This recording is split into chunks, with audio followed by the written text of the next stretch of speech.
નમસ્કાર, જય શ્રી કૃષ્ણ. ભગવદ્ ગીતા હું વાંચું છું, વાંચવાની હજી શરૂઆત કરી છે, બરાબર. અને પ્રસ્તાવનામાં બહુ જ સરસ લખ્યું છે.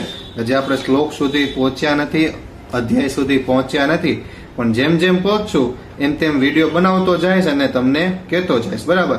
તો પ્રસ્તાવનામાં ભગવાને એમ કીધું છે કે સાંસારિક મનુષ્ય છે ને, સાંસારિક મનુષ્ય એ ચાર પ્રમાણે ભૂલ કરે, બરાબર. અને તે એક તો ગમે તે ભૂલ કરશે, બીજું કે તે અનિવાર્ય રીતે મોહગ્રસ્ત થાય છે, બરાબર. ત્રીજું કે તેનામાં બીજાને છેતરવાની વૃત્તિ રહેલી છે, એટલે કે ચીટિંગ.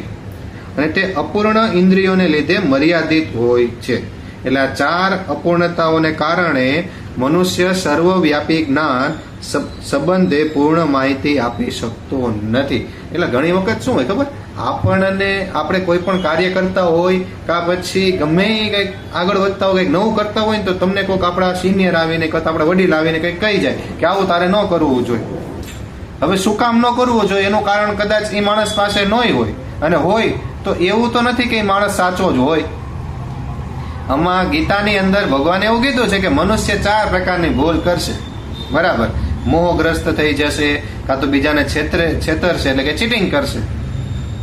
અને ત્રીજું કે અપૂર્ણ ઇન્દ્રિયો, એટલે કે આપણે ખુદ હજી આપણી બધી જ ઇન્દ્રિયોને કાર્યક્ષમ કરવા માટે, સમજવા માટે લાયક નથી બન્યા અને જાણી પણ નથી શક્યા.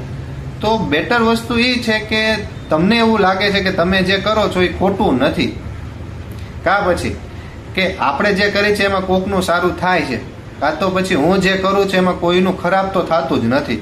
અને મને બે માણસ આવીને એવું કહે છે કે તારે આ ન કરવું જોઈએ, તો હું શું કામે ન કરું, બરાબર. હવે એ માણસ ભગવાન તો નથી ને, એટલે જે કરો એ કરતા રહ્યો અને આપણી ખુશીમાં કોઈ બીજાની ખુશી છીનવાઈ ન જાય એનું ધ્યાન રાખો, બરાબર. અને જોડાયેલા રહેજો. ભગવદ્ ગીતા જેમ જેમ આગળ વાંચતો જઈશ એમ એમ અપડેટ તમને આપતો જઈશ. અને આપણે હવેથી ભગવદ્ ગીતા ચાલુ કરવાની, વાંચવાની ચાલુ કરવાની છે, તમને સાંભળવાની ચાલુ કરવાની છે, સંભળાવવાની, બરાબર.